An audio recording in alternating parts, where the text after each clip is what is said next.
Chairman of the Department of Mathematics, Professor Ron Holtzman, today's distinguished lecturer, Professor Efim Zelmanov, faculty of the Technion, family members, dear guests. I'm grateful for the opportunity of making the following personal remarks on behalf of Dani and myself ahead of this year's Elisha Netanyahu Memorial Lecture.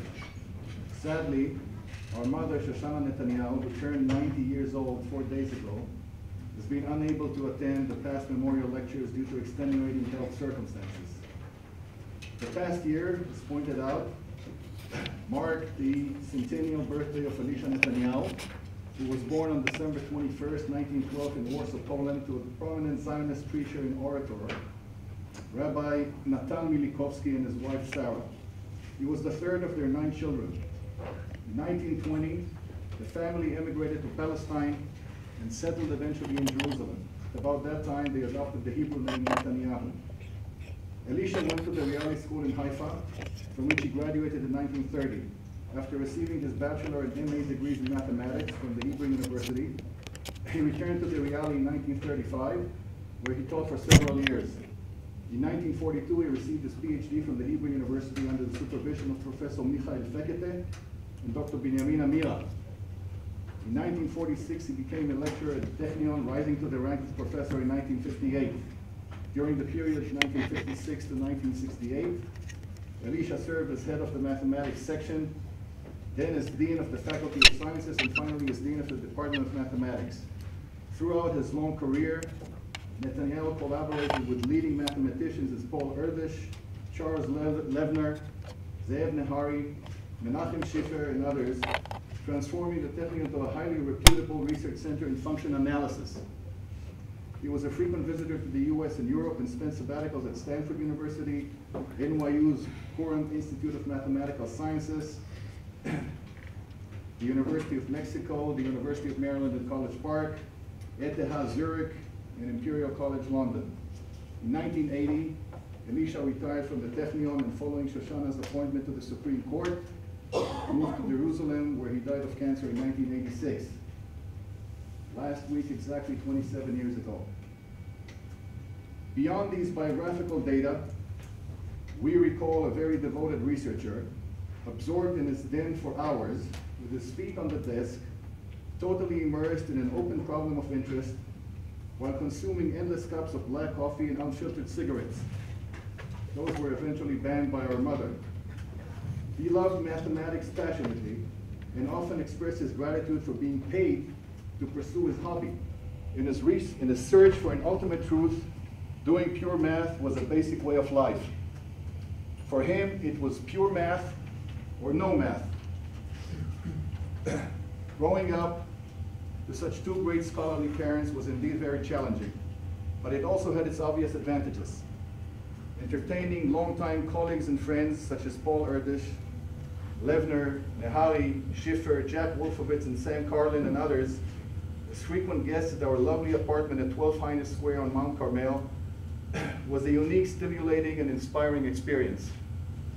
Undoubtedly, our father instilled in us the love for exact sciences and taught us the true meaning of research. His exciting professional influence and the special academic atmosphere we absorbed at home and abroad while joining him on sabbaticals greatly inspired us to pursue eventually highly mathematical disciplines, engineering in Dani's case, and computer science in my case. Dedicated at the time, my dissertation to his memory was merely a modest expression of my deep appreciation and immense admiration of his character, and a personal tribute of the tremendous impact he had on my education. Incidentally, in fulfillment of a PhD foreign language requirement, I submitted a translation for German of Elisha's 1931 paper on Fermat's last theorem. Number theory, as many of you know, was his early passion, and he published his first paper as a freshman in the leading journal of those days. Naturally, I went over every mathematical detail while translating the paper so that I could fully appreciate its elegance. Intrigued by the history of Fermat's famous conjecture, I looked up the book 13 Lectures on Fermat's Last Theorem by Griebenbaum, which serve as the main lines of work spanning more than 3 centuries in attacking Fermat's problem. At that time, you may realize Fermat's last theorem was still a conjecture. I was excited to discover that Elisha's modest 2-page contribution was referred to 4 times in Ribbenboim's book as E.N. Milikowski. After all, the original paper in German was authored by Elisha Netanyahu Milikowski. Due to a subsequent collaboration, I earned an Erdish number of 2, or if you will, an Elisha Netanyahu number of 3, further closing a symbolic cycle with respect to my father's work. As a teacher, Elisha could communicate with students of all ages and at all levels. He had a long-lasting impression on numerous students since his early days at the Reali. Many of them would later play a significant role in all walks of Israel's society. To name a few, Professor Michael Rabin of the Hebrew University in Harvard, our mother, Justice Shoshana Netanyahu, the late President of the State of Israel, Ezra Weizmann, the late former President of the Technion, Professor Yosef Singer, and many others. He not only encouraged the mathematically inspired students, but transformed math into an appealing discipline to students specializing in the humanities as well. Playing soccer with the students during breaks and throwing chalk in class when it was still politically correct certainly helped get their attention. During the 90s, I was introduced to then President Ezra Weizmann at a reception in his honor at the University of Maryland. Preempting his obvious concern about my possible connection to then Prime Minister Benjamin Netanyahu, I said, the relation is that I'm the elder son of Elisha and Shoshana. Taken by surprise, he pulled my hand, shook it warmly, and uttered, your father was Gever Shebadvarim, meaning a real man in every sense of the word. As a lecturer at the Technion, Elisha rarely used any notes. As a matter of routine, he would derive on a blackboard the most complicated formulas from scratch. He was also very dedicated to his graduate students and devoted much attention to their research, often hosting them at home for tireless working sessions. Despite his senior administrative capacities, as dean and Senate member, he maintained to a large extent an informal and casual attitude towards colleagues, staff, and students.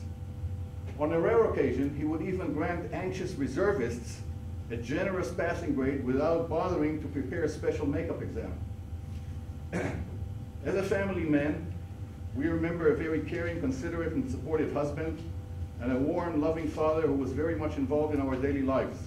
He was very generous with his time, attending to our various needs in a forthcoming manner, no matter how intense a brainstorming session he was engaged in. In stark contrast to the typical image of a pure mathematician, he was also a very handy person who could spend hours fixing a wall clock, repair a newly installed heating system, and perform various electrical tasks around the house.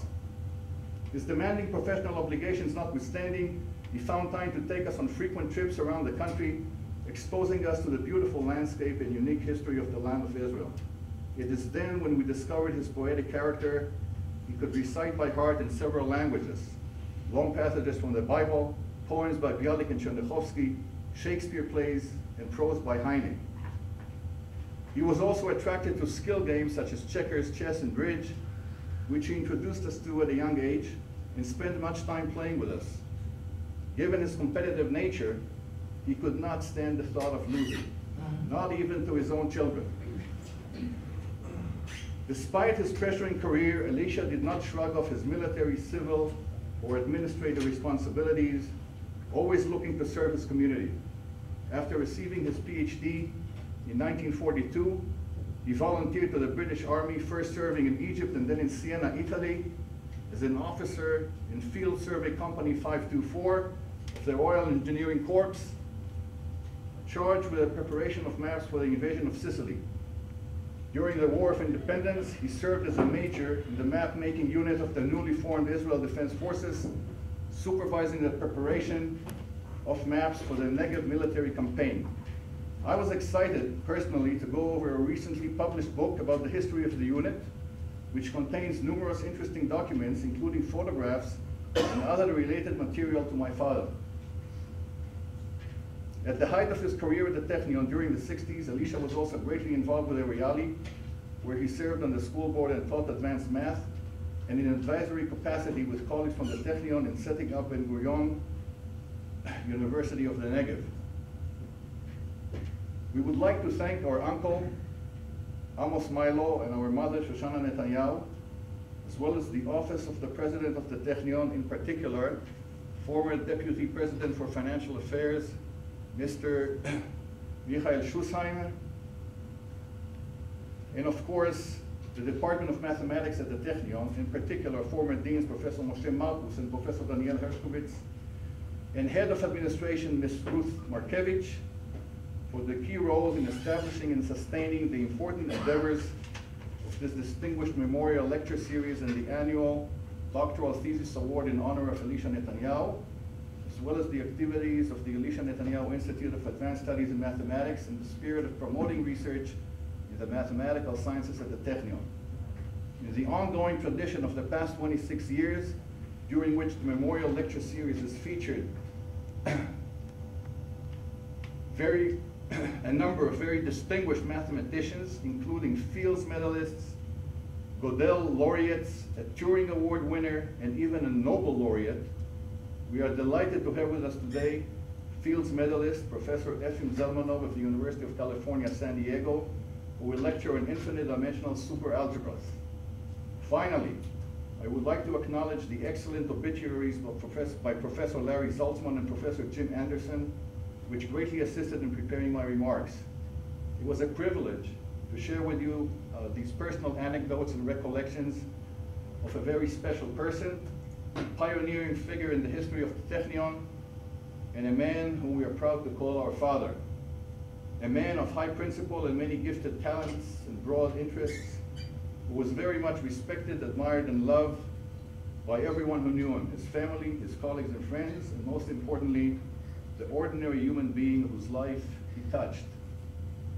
May Elisha Netanyahu's memory be blessed and his professional and educational legacy preserved for years to come. Thank you very much.